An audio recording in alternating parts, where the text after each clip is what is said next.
Coconut. Valerie, Kyle Travel Channel. Before I talk about the Nassau highlights tour that we did book through Royal, why, oh, why is there no transparency in some of the cruise apps and the cruise websites as far as reviews of the excursions? So, MSC, I didn't see any reviews. Virgin, no reviews. Royal, no reviews. So you can book through the app and you pick the excursion, but it doesn't tell you what other people thought. It doesn't give you the most recent review. It doesn't give you anything. And nowadays, especially, I feel like people rely on reviews more than ever just to see what are people really saying about this excursion. To their credit, Carnival and Princess, they give you the excursion. You can click, you can see the review, you can see the most recent one, you can see the worst ones, you can see the best ones. They're very transparent. They're not trying to hide anything about what people thought about the excursions. And I actually think that's really important because I want to go on something that people have a really good experience in. I don't want to go on one where it has 1,000 reviews, but 50% of them are negative, especially the most recent ones. I always look at the most recent reviews because there's employee turnover, different things that could happen that take a tour that was not great and turn it into a good tour. Why are there no reviews? I've always wondered that for the last couple of years, ever since we took our Virgin cruise and our Royal cruises, MSC. When I've looked at excursions, just let me see what people think about it. The only review that I found about this one was obviously not on the app because they don't show you reviews, but it was on Cruise Critic and someone had a very similar experience. Now, I didn't see this until after we booked it. So, had I seen this, I maybe would have rethought the excursion that I wanted to take my family on. That's why I'm making this video, so you can see what it was like and you can decide. Maybe you can make a better excursion by putting things together on your own, like a walking tour. We did that a couple months ago and it was way better. So go check that out. If you can walk a bunch, I recommend just doing it yourself. You're going to get a lot more out of it. So Moposh here on Cruise Critic had the same experience. I did not see this until after we had taken the tour. Had I seen it, I probably would have not done it, honestly. And I would advise people, there are much better tours out there. Maybe look at Viator. Maybe look at a place where they do give you the reviews so that you can get people's actual experiences. Moposh had the same experience where you're kind of rushed. You get 15 or 20 minutes at a couple different stops and you get zero information about the stops along the way. It is really a teach yourself and tell yourself about the history, not a learning experience, which is what I thought we were getting based on the description. Very misleading. I don't know if you saw last week's video, but I mentioned I had no intentions of making a video on this excursion. I was going to take the day off and enjoy myself. But once the excursion started, I knew that I had to say something to stop people or warn people about what the real experience is like on this excursion. This is the Nassau Highlights Tour. That's a 2-hour tour. I did book it on the Royal app. When you look at the tour, it's $53.90 per adult. Not too expensive, not too cheap. I thought, oh, this will be great. We'll get a guided tour on a bus. My dad said he'd like to hear a little bit about the history and learn about the area. So we booked it. We thought this is going to be great. If you look at the overview, it does actually give you history. It says here's some of Nassau's most historic points of interest. You're going to go to Rawson and Parliament Square, the Queen's Staircase, Government House, and then you're also going to see Fort Montague, where the Battle of Nassau was fought. So I thought, this is going to be great. We're going to learn about the history as we go, because typically on these driving tours, they give you information about the history of the area, the battles that were fought, especially since we went to 2 forts here. I thought we would learn something. Little did I know. On our tickets that were delivered to the room, it said be ready in the pier area at number 2 or 3 or whatever at 10:45. So we're down there a little bit early, and we're standing around waiting and waiting and waiting. There's nowhere really to sit. There's no shade. There's no nothing. It is just sun. So it wasn't like there was somewhere you have a ship that docks next to you and you have some sort of shade. There are parts of the Nassau pier where ships will dock and they do have the shaded areas. We were not at one of those. It was completely open. There were no clouds, nothing. And it was really, really warm. And I only bring this up because if it was just Kyle and I, maybe I wouldn't have really thought much about it, but having my dad there who's older and just wanting to make sure that he's comfortable, seeing that he really wasn't, he was sweating like crazy. So Kyle gave him his hat. It was just too much. It was too much for everyone. So we all stood. They said, get in line, get in line. We need pink wristbands here, purple here. And we stood in line and we stood in line and we stood in line for a good 20 minutes. The tour was supposed to start at 11. We started walking at 11 to the straw market, which that's where the buses were parked, which it was across the street from the straw market. It was a good 15-20 minute walk through the cruise port, through the gated section where all the cruisers are, just to get out. So not only were we standing there not being told what's going on, we get to walk all the way to the bus. And then it's already 11:20 by the time we get on the bus. The first thing the driver says is, hey, let's get out of here before, they tell us we can't because of all the mix-up. We don't know what mix-up they're talking about. We don't know why we're starting almost a half an hour late. We don't know what's going on. No one told us anything. They just had us stand there, didn't say a word. It was very odd, very weird, no communication at all. That was the first part of the excursion that had I not had my dad with me, maybe wouldn't have thought about it. These are things that come up as you have different situations than you normally do. You start to think from someone else's shoes. I was not happy with that. I think that part of the pier definitely needs some sort of shade, somewhere for someone to sit, because it's just too much. There are a lot of people that were having issues. It wasn't great. So as you're in the bus, the driver does take you through different parts of Old Town and different parts of the main area in Nassau. He tells you about some of the buildings. He points them out. You can see a little bit about the area. This really should be called This Is What Used to Be Here tour, because that's what we got a lot of. This is what used to be here, but it's not here now. And we're like, okay, so what? Okay, cool. There were 3 main stops. Those were about 15 to 20 minutes each. At the stop, you get almost no information. One stop, we didn't even know where we were, and you have to get out and just go figure it out. I'll show you those stops here. Most of the businesses move inwards, darling. So that's why you see a lot of derelict buildings and abandoned buildings. Stop number 1. So they are funneling all of those people in and around, and it is chaos and a mess. But how's the rum cake? Good? Why is the rum gone? How was it? Cake was good. Cake was good. All right. It is ridiculous in here right now. So we're gonna get a rum cake sample. Original with pecan on top, pina colada to the bottom. Everybody gets 2. The first stop is the rum cake factory. As you saw here, they unloaded a bunch of buses of people. They funneled you through. It was just like a bunch of cattle being pushed around. You get 2 tasters. They pressure you to buy. They're yelling the prices.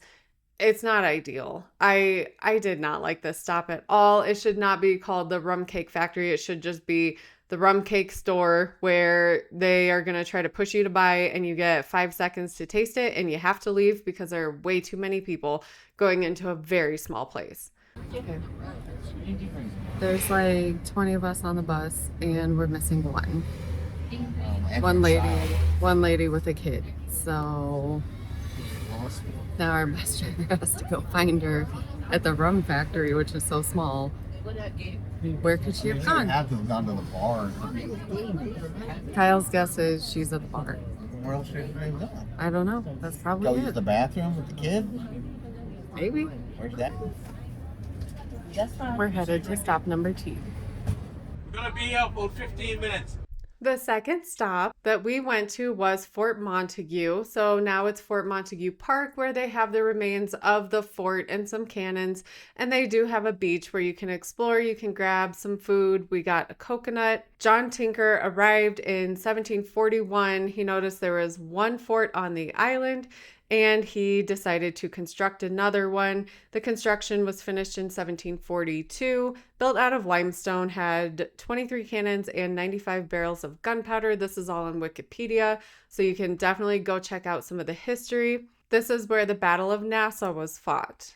While you're at the fort, they do have 2 signs, and you can read about the Battle of Nassau in 1776 that was fought at Fort Montague. It is a really cool place. I just wish that the driver would have told us anything about the history at all. Instead, he dropped us off. He said, hey, there's a straw market, go buy some stuff, or here's the beach, go in the water, but don't go swimming. That's what we got. I know, so there's really not much to it. Not much flavor. Yeah, I know. It's just, I mean, he just cut it open right in front of me and handed it to me. I mean, that's it. It's just a coconut with a hole in it. That is it. So when I watch Survivor, that's what they. This is it. This is what Les Stroud is sucking out of. Fort Montague Park. Don't know anything about the history of it, but there's some cannons. So it's an old fort that now is a touristy park. Right for the water. John Tinker.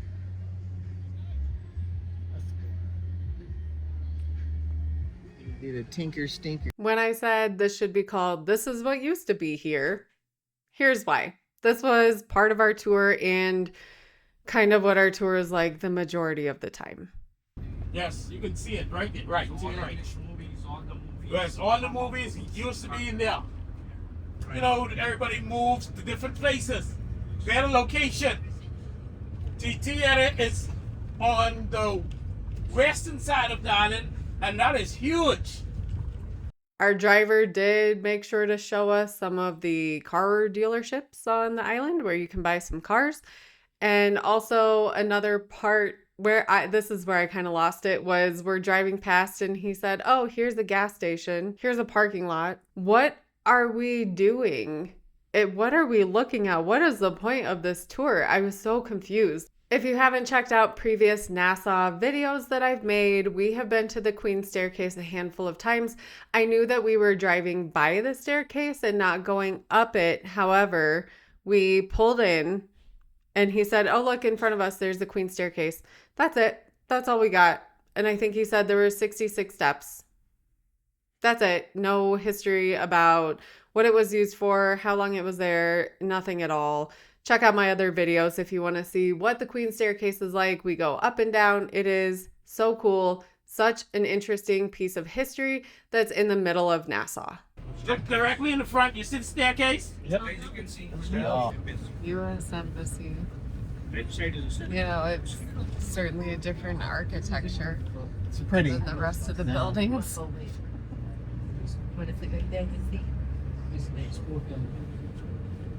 We drove around town a little bit more. He told us about the central bank, about the Grey Cliff area, and then also we drove through a random neighborhood where he said, oh, look, here's some houses, here's some local people, and here's an apartment building. It was a little bit awkward because there were people just trying to live their lives in their yards and were touring their neighborhood. That part was weird. If there was one stop that I had the biggest issue with, it's the last stop that we did where we did get out. I didn't even know where we were. So we drove up. There was a small old looking building and he said, oh, does anyone want to get out? No? Okay, we're just going to keep going then. And we're like, why would we get out? What's there? What do you do there? What's the point of getting out? Why do people get nothing? No explanation whatsoever. We didn't even know we were at Fort Charlotte. which is the largest fort in Nassau, and it looks impressive. It looks so, so cool if you look at the aerial views. I would have loved to have gone up and see the fort, but you're going to see here, he tells us that we can't see it. Okay, let's go then. Now, if you don't want to do that, get sections in the parking lot where you can get the t-shirts and the bags and the trinkets and, you know, whatever they sell in there. That is your section for the next 20 minutes. You're not going to be able to go to the fort. That's the fort straight ahead of us. You're not going to be able to see the security there. He's there. You're not going to be able to go there. You only can see it. You only can smell it, but you won't be able to go to it. That's the It's crazy. Yeah, that's Anybody funny. want to stop here? All right, we'll just go to these shops. Yeah. Well, those were my choices. Yeah, I kind of did want to stop, but there's a straw market. Here's the fort that we can't go to, but I can zoom in real good. There's part of a fort. The reason I have an issue with this part is because we could have gone to see it. The first building that he didn't stop at and explain was that you could buy a ticket for $5 and then you could go past the guard and you could go explore the fort. We got zero explanation whatsoever. He was like, go buy some souvenirs since nobody wants to see the fort. And we were like, no one explained that was an option. How are we supposed to know if you don't tell us that we could go see it? He's telling us we can't go see it. It was very weird, very odd, not a tour I would ever recommend. Maybe if they can redo it a little bit, do some like really good stops, give people some history along the way, that would be great. That's what I wanted. What we got was just, it was not good at all. I don't know. Have you been on this tour? What did you think? Let me know. Fort Charlotte is the biggest fort in Nassau. It is so impressive. It's beautiful. There are cannons, there's fort walls. I would have loved to have seen it. It was built in 1788. The fort has, according to the website, it has a moat. It has dungeons, underground passageways, 42 cannons which have never been fired. Very interesting, a huge part of Nassau history. And we got zero explanation. We didn't even know where we were. There's nothing that even said what we were doing there. And it was just a huge waste. It was a huge waste of a stop. We could have gotten so much out of it had we gotten the tiniest explanation of what we were doing there. This is the world famous straw market right here. To your right. Our driver dropped us off at the straw market because across the street, that's where the buses were when we got them. So we were 20 minutes late from when we started. We started at 11:20 and we got back at 1:40. So he did an extra 20 minutes. And I know when we were driving back, he got a call on his little walkie because I heard him. And I heard someone asking like, hey, where are you? And he's like, oh, I'm headed back now. And then they're like, why are you late? And he's like, we started late. So I know the driver himself, when he was driving us around, people would say, oh, can we get out here? He said, no, my list says to do this next. So he did have instructions on what to do. I don't think necessarily this was his fault. I think the tour company that set this up did not set it up well and did not provide an expectation of what you're actually going to get out of it. It was just haphazardly thrown together and a huge, huge, huge waste of an afternoon in Nassau because there's some really amazing things to see there. And I felt like we got almost nothing out of the tour. And I hate to say it. This is only, I think, the second bad review I've made of an excursion, and it's bad. If you haven't already, check out last week's video where I show you Utopia of the Seas, the shows, the entertainment, and some gluten-free food. The week before that, check out the ship tour of Utopia, which is amazing. It's a massive ship. I have some more Vegas videos, ship tours, Royal Cruises, Virgin Cruises, MSC, Princess Cruises. All of that is coming out. I will keep telling you everywhere we go, give you my reviews. So hopefully I can save you from a bad excursion or point you in the right direction. And I'll keep telling you how much it costs with our comps, coupons, discounts, the works. Oh, make sure you subscribe and make sure you like the videos because it really helps me know what you like to see. As always, thank you so much for watching. We'll see you on the next trip. On way now, back to home. Goodbye, goodbye, goodbye, everybody, goodbye.